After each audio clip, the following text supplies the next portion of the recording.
Vous êtes dans l'Africa Newsroom, merci de nous rejoindre. Au sommaire de cette émission, 20 candidats briguent la présidence ce mardi 10 octobre au Libéria. Cette élection marque le départ de la présidente Ellen Johnson Sirleaf au pouvoir depuis 2005. Avec nos invités sur ce plateau, nous reviendrons sur son bilan. Au Maroc, Nizar Baraka devient le nouveau secrétaire général du parti Istiklal. Il succède à Hamid Chabat. L'élection s'est tenue ce samedi. Un changement pour ce parti historique en quête d'équilibre après des années de tensions et de guerres intestines. 2017 et 2018 sous le signe de l'embellie économique en Afrique. Le continent revoit à la hausse ses prévisions de croissance et cela après une longue période d'instabilité. La croissance devrait passer de 1,7% en 2016 à 3% cette année. Et l'OMS estime à plus de 17 millions le nombre de décès imputables aux maladies cardiovasculaires dans le monde. Ça sera notre Zoom culture et société. Nous prendrons la direction du Cameroun où le nombre de malades ne cesse d'augmenter. Pour débattre de cette actualité sur ce plateau, Brice Nzamba, avocat au barreau de Paris. Bonsoir. Bonsoir Zahra. Sur ce plateau également notre éditorialiste Djemal Taleb. Bonsoir Djemal. Bonsoir Zahra et bonsoir à ceux qui nous regardent. Et commençons par l'actualité politique.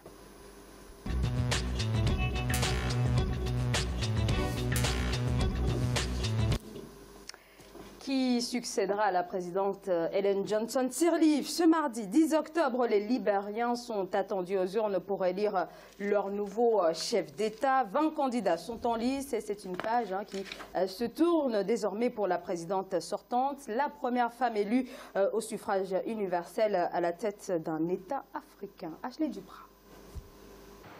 La première femme élue au suffrage universel en Afrique s'apprête à laisser le fauteuil présidentiel. 12 ans après son élection inattendue en 2005 et après 2 mandats consécutifs, Ellen Johnson Sirleaf, 79 ans, est l'une des seules personnalités politiques africaines à ne pas avoir modifié la constitution de son pays, le Libéria, pour briguer un nouveau mandat. Elle a voulu respecter la constitution de son pays pour permettre à son pays d'être parmi ces nations, ces États qui respectent les principes élémentaires de la démocratie dans la sous-région ouest-africaine, plus précisément dans l'espace CEDEAO. Sur les 15 États membres de cette communauté, il faut dire que 4 ont connu l'alternance. Maintenant, si on exclut l'exception togolaise.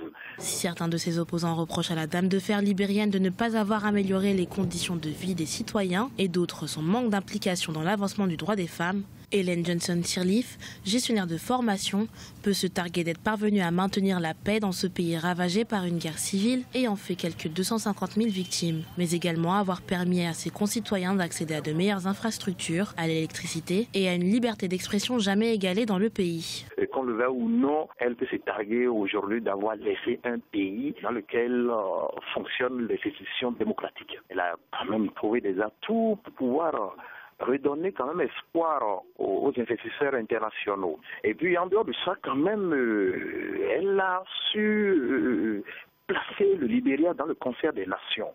Parce que ce n'est plus ce pays qui était considéré comme un État voyou dans la sous-région. Pour le successeur de Mme Sirleaf, tous les regards seront tournés sur sa gestion économique. En effet, l'économie libérienne a été sinistrée par l'épidémie d'Ebola qui a ravagé le pays de 2014 à 2016. Malgré les importantes ressources et matières premières, le Libéria peine à se relever économiquement. Le 10 octobre, le peuple libérien devra choisir parmi les 11 candidats déclarés. Parmi eux, une seule femme. L'ancien mannequin devenu philanthrope Magdala Cooper. On compte aussi l'ex-vice-président Joseph Boakai et l'ancienne star du ballon rond George Weah, grand favori de cette élection. 12 ans donc à la tête du Libéria. Djemal, quel bilan laisse la présidente Ellen Johnson Sirleaf? Globalement positif malgré de grandes difficultés. Il y a l'image extérieure, celle que nous retenons tous, cette femme d'un charisme exceptionnel, d'intelligence remarquable, d'une présence de la scène internationale réelle qui a réussi à rassembler un pays divisé, à mettre la paix, à faire revenir la paix dans un pays ravagé pendant très longtemps. Première femme africaine élue dans un pays, ça a de la gueule.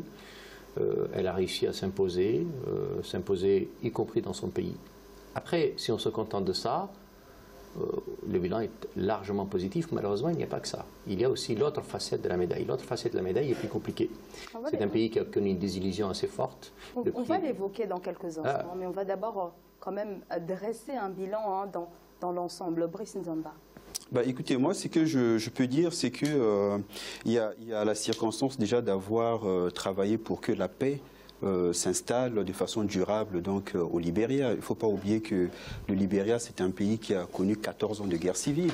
On a encore en mémoire les images de guerres civiles, des morts, et donc après une transition qui n'était pas gagnée et une élection qui n'était pas non plus aussi gagnée parce qu'il y avait des risques que la guerre civile puisse se répandre encore davantage. Donc cette dame a pu installer cette paix, l'établir et surtout participer au jeu des institutions. Donc aujourd'hui, le Libéria est un pays qui n'est pas seulement en paix, c'est un pays où il y a des institutions qui fonctionnent. On voit qu'il y a le sens de l'État, cette femme a vraiment le sens de l'État, dans la mesure où, après ces 2 mandats, comme on l'a vu tout à l'heure dans le reportage, elle n'a pas voulu faire, comme c'est le cas souvent aujourd'hui en Afrique, de réviser les constitutions pour se maintenir. Donc il y a un sens de l'État, il y a un sens donc de l'intérêt général, la paix qu'il faut préserver, et puis un sens de l'image du Libéria sur le plan extérieur. Et c'est là, je pense qu'il y a aussi un début d'infrastructure qu'elle a essayé de mettre en place, notamment avec l'électrification, une certaine liberté d'expression. Je pense que l'histoire du Libéria va garder une image largement positive, puisque c'est vrai qu'il y a toujours dans toute comptabilité, il y a toujours l'actif et le passif. Mais à mon avis, je pense que l'actif l'emporte sur le passif. Donc on rappelle aussi qu'elle a quand même eu le prix Nobel de la paix. C'est là aussi qui a su imposer une certaine image à l'international. Barack Obama l'a obtenu, Ariel Sharon l'a obtenu. Enfin, le prix Nobel de la paix n'est absolument pas un gage de respectabilité ni de garantie de quoi que ce soit. Mais ce n'est pas rien tout de même, en tout cas compte tenu de Je n'ai pas dit que c'est rien, mais ça ne garantit rien. Moi, j'ai aussi un aspect, évidemment, un regard très positif sur Hélène Johnson-Sirleaf, ce n'est pas la question. Mais je suis moins d'accord avec mon ami Brice Nzamba. Je veux dire pourquoi. L'impunité s'est installée comme jamais. La commission Vérité et Réconciliation n'a pas donné de grands résultats. Le prince Johnson continue évidemment dans l'impunité la plus absolue. Les casques bleus continuent de garder ce pays, d'ailleurs sans lesquels il n'y a pas d'élection demain. Alors tout cela, est-ce que c'est de la faute de Mme Hélène Johnson-Sirleaf? Évidemment que non. Alors, on ne peut pas lui faire payer ça. Mais on ne peut pas considérer qu'après 12 ans, on n'est pas comptable aussi des retards, notamment sur ces questions-là. Je ne peux pas lui reprocher, encore une fois, la chute des cours des matières premières. Je peux lui reprocher de ne pas faire une politique alternative qui crée la valeur ajoutée. Je ne peux pas lui reprocher la paix civile. Je peux lui reprocher de ne pas avoir mené la commission Vérité et Réconciliation jusqu'au bout. Je ne peux pas lui reprocher... Vous évoquez des points que ça serait bien de les aborder un peu plus en profondeur. Sur la corruption, tout d'abord, son arrivée au pouvoir en 2005, la présidente Sirleaf avait déclaré la guerre à la corruption, mais il n'en demeure pas moins que tout au long de son mandat, les affaires de corruption ont éclaté les unes après les autres. Est-ce qu'on peut parler d'un échec, en tout cas sur cette question? Non, on ne peut pas parler d'un échec, on peut parler d'un résultat mitigé. C'est-à-dire que on peut difficilement donner des leçons à une femme qui est arrivée dans la situation qu'on connaît. Elle est arrivée dans un pays totalement ravagé, qui vient de sortir d'une guerre civile abominable, catastrophique, qui a asphyxié ce pays, dont l'économie était déjà asphyxiée.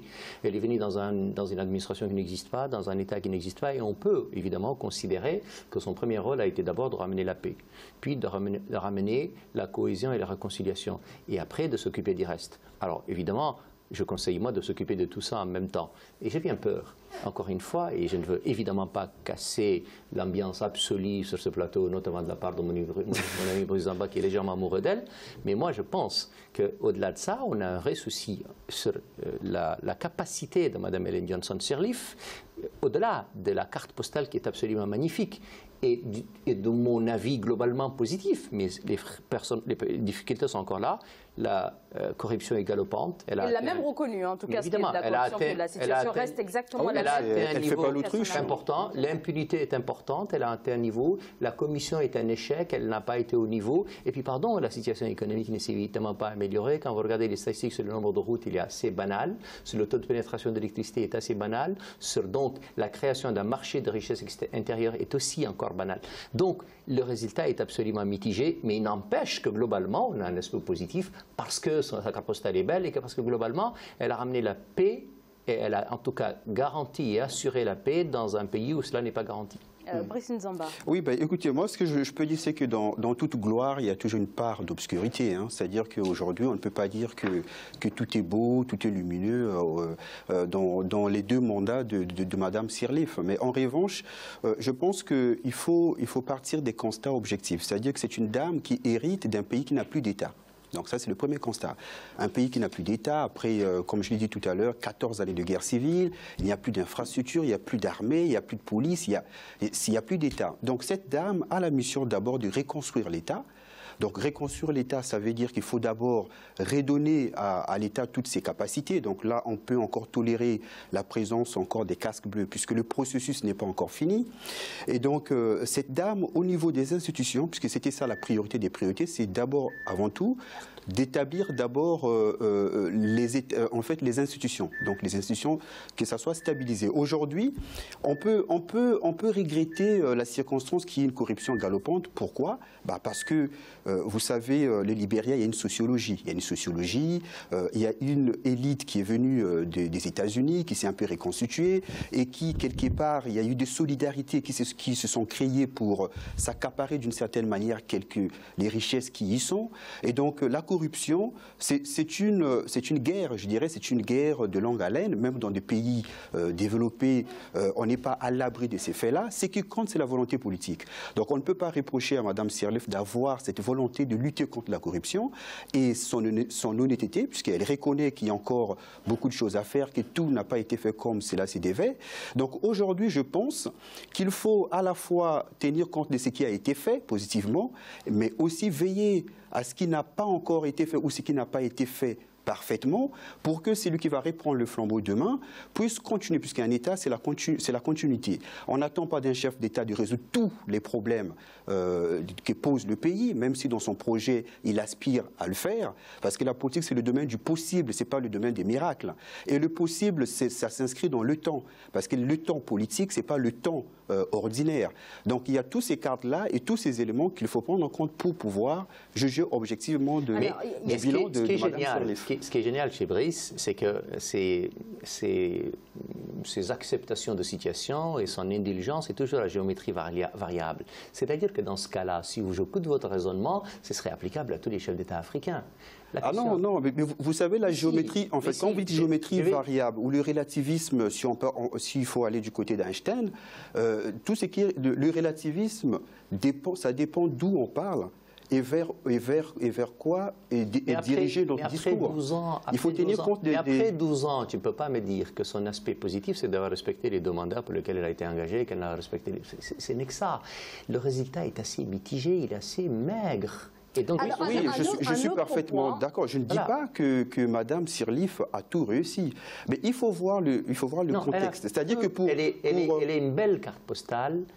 Mais, pardon, mieux vaut. Mais quand vous nuancez un petit peu les choses, hein, et un autre point que vous aviez soulevé tout à l'heure, le Libéria, donc c'est 14 années de guerre civile, et sur le plan justement de la réconciliation. Vous l'avez évoqué tout à l'heure, comment expliquer que la justice libérienne n'est toujours pas parvenue à juger les 98 personnes présumées responsables, notamment de crimes de guerre? Oui, mais ce qu'il faut savoir, à mon avis, c'est que tous les pays sont différents. C'est-à-dire qu'on ne peut pas, calquer ou juger un pays à partir d'autres pays.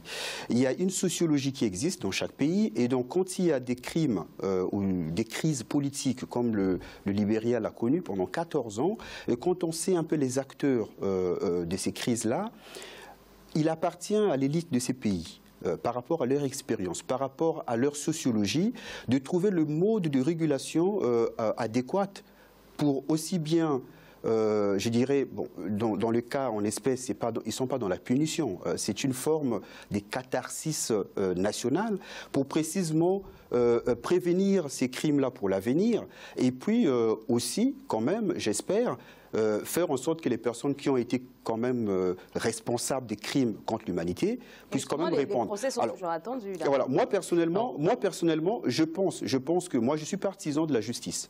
Personnellement, je pense que on ne construit pas un État dans la durée, dans l'impunité. Je pense qu'un État on ne gère pas un État comme on gère une religion. Les pardons, c'est en religion.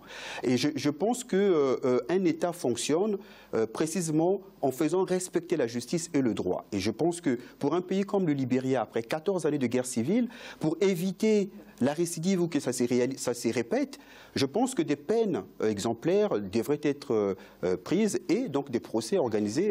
C'est mal en quelques secondes. Ben oui, c'est compliqué de faire ça en quelques secondes. Oui, je sais bien, mais allez-y. On fera ça là, c'est une prochaine édition. Allez-y, je vous en prie.